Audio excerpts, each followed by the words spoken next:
Hello दोस्तों, नमस्कार। आज हम भाषा विज्ञान में अवहट्ट भाषा और अन्य बोलियों के बारे में पढ़ेंगे। तो चलते हैं, आज चर्चा करते हैं अवहट्ट भाषा क्या है और अन्य बोलियां। अवहट्ट अपभ्रंश का विकृत रूप है। इसे अपभ्रंश अथवा परिवर्तित अपभ्रंश भी कहा जाता है। यह अपभ्रंश और आधुनिक भारतीय आर्य भाषाओं के बीच की संक्रमणकालीन अथवा संक्रांतिकालीन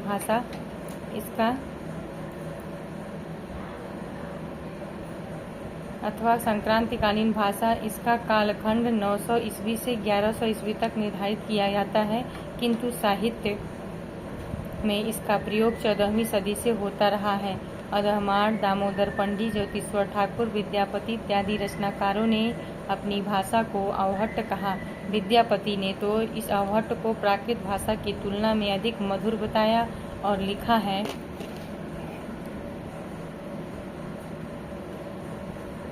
देसिल बैना सबजन मिठा ते तैसन जपो अवहट्ठा। मध्य देशीय भाषा परंपरा की विशिष्ट उत्तराधिकारी के रूप में पुरानी हिंदी आती है। पुरानी हिंदी से अभिप्राय है अपभ्रंश अवहट्ट के बाद की भाषा हिंदी अथवा हिंदी भाषा का शिशुकाल इसी समय को कहा जाता है। यह वह काल है जब अपभ्रंश अवहट्ट का प्रभाव हिंदी भाषा पर मौजूद था और हिंदी के बोलियों के निश्चित व स्पष्ट स्वरूप विकसित नहीं हुए थे। उपयुक्त बातों से स्पष्ट होता है कि अपभ्रंश के विभिन्न रूपों से ही हिंदी और अन्य भारतीय आर्य भाषाओं की उत्पत्ति हुई। इससे निम्नलिखित प्रकार से समझ सकते हैं। अपभ्रंश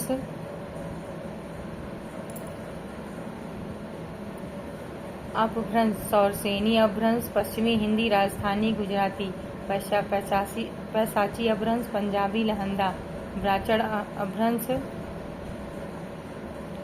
अपभ्रंश हिंदी, खस अपभ्रंश गढ़वाली कुमाऊनी, महाराष्ट्री अपभ्रंश मराठी, मागधी अपभ्रंश बिहारी, बंगला, असमी, उड़िया, अर्धमागधी अपभ्रंश पूर्वी हिंदी। पश्चिमी हिंदी के अंतर्गत कौन कौन सी बोलियां आती हैं? आकार बहुला कौरवी खड़ी बोली, हरियाणवी दक्षिणी, ओकार बहुला बुंदेली, कन्नौजी ब्रजभाषा। राजस्थानी में पश्चिमी राजस्थानी, पूर्वी राजस्थानी, उत्तरी राजस्थानी, दक्षिणी। पश्चिमी राजस्थानी में भाखड़ी मारवाड़ी, पूर्वी राजस्थानी में जयपुरी, ढूढ़ाड़ी हड़ौती में, उत्तरी राजस्थानी में मेवाती, दक्षिणी राजस्थानी में मालवी। अब पूर्वी हिंदी 3 उसकी बोलियां हैं, अवधी, बघेली, छत्तीसगढ़ी। मागधी अपभ्रंश बिहारी, असमी, उड़िया, बंगला। बिहारी में भोजपुरी, मैथिली, मगही। हिंदी की प्रमुख बोलियों के नाम एवं उनके उपनाम। ब्रजभाषा का अन्य नाम है अंतर्वेदी, इसके उपनाम है भुक्सा, जादोवाटी, डांगी। अवधी की अन्य उपनाम है कोसली, बैसड़वाड़ी। उपनाम है जोलहा, जूड़र, गहोरा। बघेली को रिवाई के नाम से जाना जाता है, इसके उपनाम है निबट्टा। बुंदेली का बुंदेलखंडी अन्य नाम है और उपनाम पावरी, बनाफरी, लुधांती।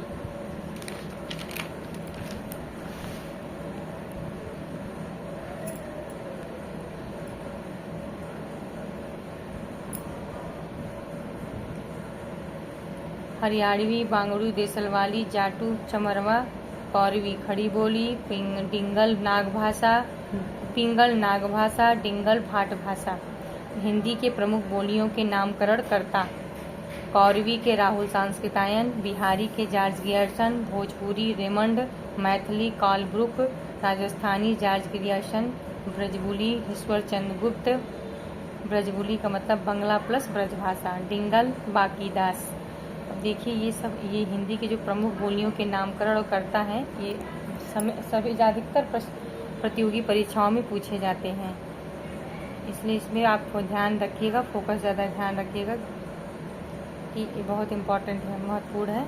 कौरवी के नामकरण करता है राहुल सांस्कृतायन, बिहारी के नाम करता है जॉर्ज गियर्सन, भोजपुरी के रेमंड है, मैथिली के कॉलब्रुक हैं, राजस्थानी के जॉर्ज गियर्सन है और ब्रजबुली के ईश्वर चंद्र गुप्त हैं और डिंगल के बांकीदास हैं।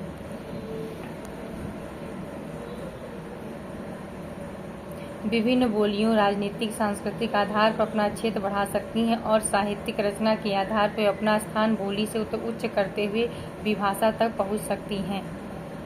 भाषा के विविध रूप। भाषा के कई रूप होते हैं, किंतु किसी भी देश के भाषा के मुख्यतः 3 रूप प्राप्त होते हैं: बोली, परिनिष्ठित भाषा अर्थात मानक भाषा, राष्ट्रभाषा। बोली भाषा का क्षेत्रीय अथवा स्थानीय रूप बोली कहलाती है। जिन स्थानीय बोलियों का प्रयोग साधारण जनता अपने समूह या घरों में करती है उसे बोली कहते हैं। यह बोली घास पात की तरह स्वतः जन्म लेती है और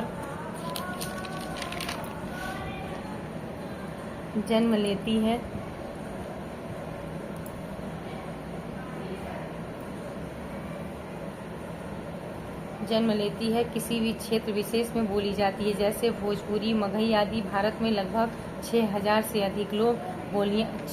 अधिक बोलियां बोली जाती हैं। हिंदी क्षेत्र की इस समस्त बोलियों को 5 उपभाषाओं में वर्गीकृत किया गया है, जिनमें हिंदी की 18 बोलियां आती हैं।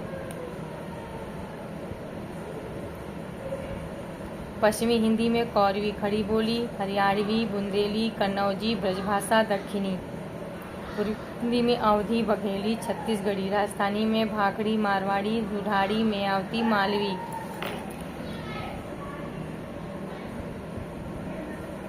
बिहारी, भोजपुरी, मगही, मैथिली, पहाड़ी में कुमाऊनी, गढ़वाली। विभाषा वह बोली है जो अतीत में अपने साहित्यिक या संस्कृति में अत्यंत समृद्ध एवं प्रचलित रही हो, किंतु कालांतर मृतप्राय सी हो गई हो, विभाषा कहलाती है। जैसे ब्रज और अवधी। विभाषा का क्षेत्र बोली की अपेक्षा अधिक विस्तृत होता है। इसमें साहित्यिक रचनाएं भी प्राप्त होती हैं। विभाषा में मानक भाषा। मानक भाषा का अभिप्राय आदर्श अथवा श्रेष्ठ रूप किसी देश या राज्य की वह भाषा जिसका प्रयोग वहाँ के शिक्षित वर्ग द्वारा अपने सामाजिक, सांस्कृतिक, साहित्यिक, व्यापारिक, वैज्ञानिक तथा प्रशासनिक कार्यों में की जाती है। मानक भाषा। मानक भाषा है क्या, एक बार फिर देखते हैं।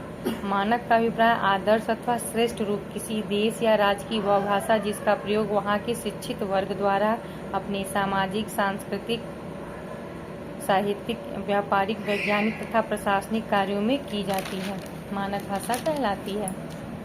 इस मानक भाषा के निम्नलिखित तत्व हैं। कौन कौन से हैं? ऐतिहासिकता, स्वायत्तता, केंद्रोन्मुखता, बहुसंख्य प्रयोगशीलता, बोधगम्यता, व्याकरणिक साम्यता, सर्वाधिक एकरूपता। अब तो मानकीकरण के बारे में, मानक भाषा क्या है उसके, और मानकीकरण के में दोष क्या हैं और उसमें आगे पढ़ेंगे आगे की कड़ी में। इसमें ही बंद करते हैं वीडियो।